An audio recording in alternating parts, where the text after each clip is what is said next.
Hey guys, this is part 2 of the advantages and disadvantages of investing in shares, with this video being the disadvantages of investing in shares. So firstly, and maybe most obviously, the biggest disadvantage of investing in shares is the potential for capital loss and permanent capital loss, in the sense that if you buy a company that is overvalued or its prospects change, there is potential for the stock price to fall and never recover. So that's probably the biggest disadvantage of shares and investing in the equity class of any company. But yeah, that's you got to take the wins with the losses.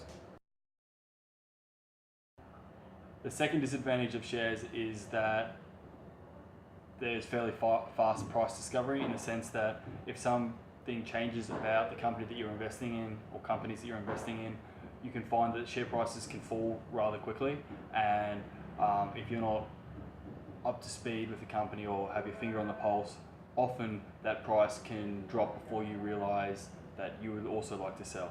So you need to be able to stay ahead of the market and try to stay up to speed with the various things happening in that industry of the companies that you're investing in.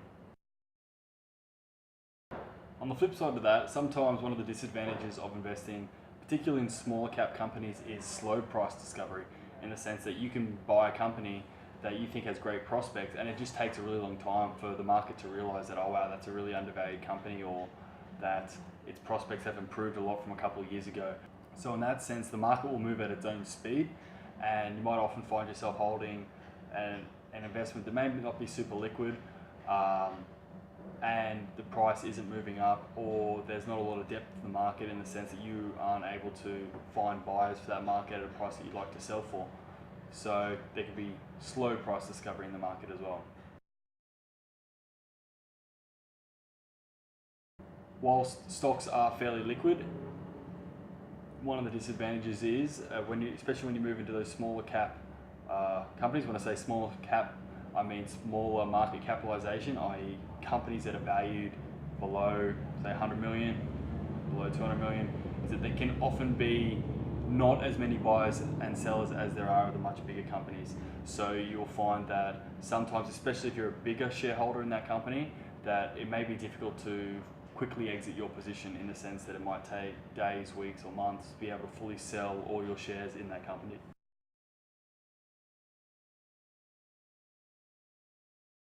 The next disadvantage of investing in shares is that the company is managed by a board of directors and a management team like CEOs and CFOs, etc. So in that sense, that they are controlling that company and they are determining the direction of the company, and you as a shareholder may not necessarily agree with that. And if you're not a significant shareholder, you may have a limited ability to be able to influence the decisions of the board or the appointment as to who gets onto the board and what the management team does. So in that sense, you're sort of going along for the ride if you're investing in stocks. So in addition to not having control over the board or the management team, you may not also have control over what the board and the management team does with the profits of the company.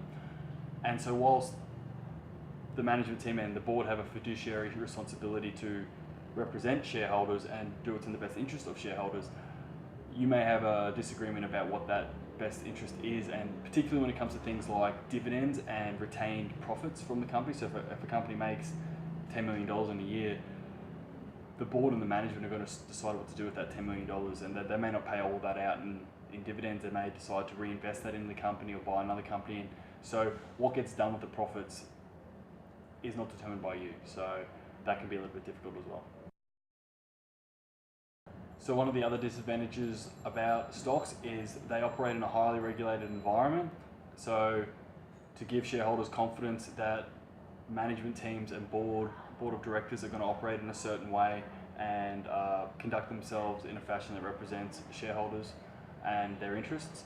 But one of the disadvantages of that is that a highly regulated environment normally means higher administrative costs and regulatory burdens that may not be in place if you are a private company or a smaller company outside of a public stock market.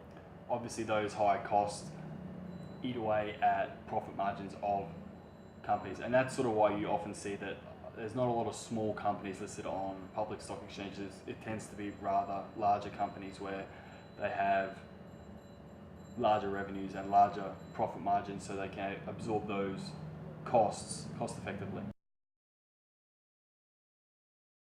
Another big disadvantage of investing in large companies or large stocks or large market cap stocks is that often you find that when companies become rather large within an economy, it can be difficult for them to grow that company any further. So often what you find is the biggest companies on a stock market tend to grow at a rate that's somewhat similar to nominal GDP growth within a country, unless they have the ability to export their goods and services overseas, which may or may not be the case. And even then, you know, the large global companies are still, once you get to a certain size, there's limits to growth. So they become, so as a result, there is less potential for capital growth, and you're sort of more investing in those sort of companies because either you believe they're cheap, their price is cheap, or that there's good cash flow coming from that company, and it's a fairly protected company or a stable company. One of the other disadvantages of investing in stocks, which requires you to trust boards of directors and management teams, is the potential for fraud and poor management. And often with directors and managers who may have incentive to misinform shareholders or the market about the circumstances of the company or the industry, because there's a financial advantage to them doing that, whether that's they have stock options or they want to exit their own shareholding or they want to keep their jobs, or so there's can be conflicts of interest, and there is potential for fraud and mismanagement of companies at times.